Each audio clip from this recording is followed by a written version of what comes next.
Welcome to ಬೇರೆ ದೇಶದ military ಅವರು ಕೊಡ್ತಾ ಇರೋ ಕಾಸಿಂದ ಬದುಕ್ತಾ ಇರೋ ಅಂತ ದೇಶ. ಯಾವ ದೇಶ ನೀವೇ ಓದಿ.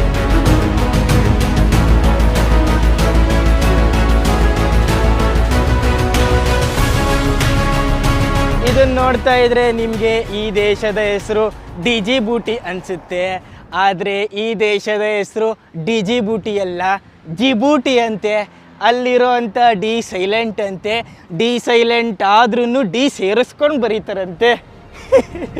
ಕರ್ಮ ಗುರು. ಈ ನಾವಿರೋ ಅಂಥ ಜಿಬೂಟಿಯ ಫ್ಲಾಗ್ ನೋಡಿ.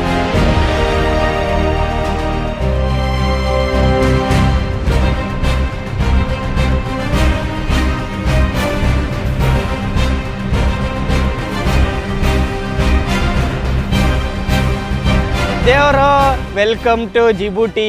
ಈ ದೇಶ ಅಂತೂ ಸಿಕ್ಕಾಪಟ್ಟೆ ಇಂಟ್ರೆಸ್ಟಿಂಗು. ನಾನಂತೂ ಈ ಥರ ದೇಶಕ್ಕೆ ಯಾವತ್ತೂ ಬಂದೇ ಇರಲಿಲ್ಲ. ಯಾಕಂತಂದರೆ ಈ ದೇಶದಲ್ಲಿ ಎಲ್ಲ ಕಡೆನೂ ಮಿಲಿಟ್ರಿ ಬೇಸ್ಗಳಿವೆ. ಕ್ಯಾಮ್ರಾ ಹಿಡ್ಕೊಂಡು ಓಡಾಡೋದು ಸಿಕ್ಕಾಪಟ್ಟೆ ಕಷ್ಟ ಗುರು. ಅದು ಹೆಂಗೆ ಮಾಡ್ತೀನೋ ಅದು ದೇವ್ರಿಗೆ ಗೊತ್ತು.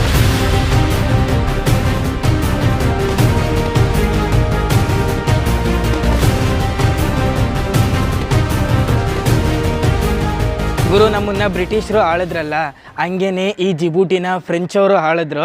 ಅದಕ್ಕೆ ಈ ಜಿಬೂಟಿಗೆ ಬಂದರೆ ಎಲ್ಲ ಫ್ರೆಂಚ್ ಆರ್ಕಿಟೆಕ್ಚರೇ ಸಿಗುತ್ತೆ. ನೀವು ನೋಡ್ತಿದ್ದೀರಾ ಫ್ರೆಂಚ್ ಸ್ಟೈಲಲ್ಲಿ ಕಟ್ಟಿರೋ ಅಂಥ ಮನೆ.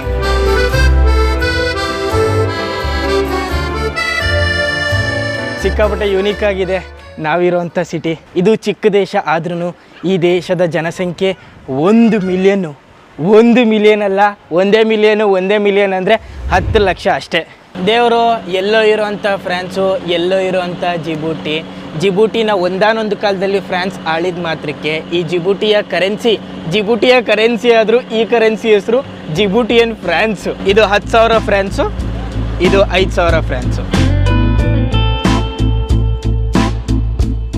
ಗುರು, ಎಲ್ಲಿಯ ಜಿಬೂಟಿ ಎಲ್ಲಿಯ ಫ್ರಾನ್ಸು? ಈ ಜಿಬೂಟಿಲಿರುವಂಥ ಜನಗಳ ಲೈಫ್ ಸ್ಟೈಲು ಎಲ್ಲೋ ಫ್ರಾನ್ಸಲ್ಲಿ ಇರೋವಂಥ ಲೈಫ್ ಸ್ಟೈಲೇ ಆಗ್ಬಿಟ್ಟೈತೆ. ಫ್ರೆಂಚ್ ಜನಗಳು ಬೆಳಗ್ಗೆ ಎದ್ದಿದ ತಕ್ಷಣ ಎಂಥ ಬ್ರೆಡ್ ತಿಂತಾರೋ, ಈ ಜಿಬೂಟಿಯವರು ಬೆಳಗ್ಗೆ ಎದ್ದಿದ ತಕ್ಷಣ ಇಂಥ ಬ್ರೆಡ್ಡೇ ತಿಂತಾರೆ, ಫ್ರೆಂಚ್ ಬ್ರೆಡ್ಡು. ನೋಡಿ, ಎಲ್ಲ ಫ್ರೆಂಚ್ ಬ್ರೆಡ್ನ ಫ್ಯಾಕ್ಟ್ರಿ ಇದು. ಸಿಕ್ಕಾಪಟ್ಟೆ ಚಿಕ್ಕ ಫ್ಯಾಕ್ಟ್ರಿ ಇದು.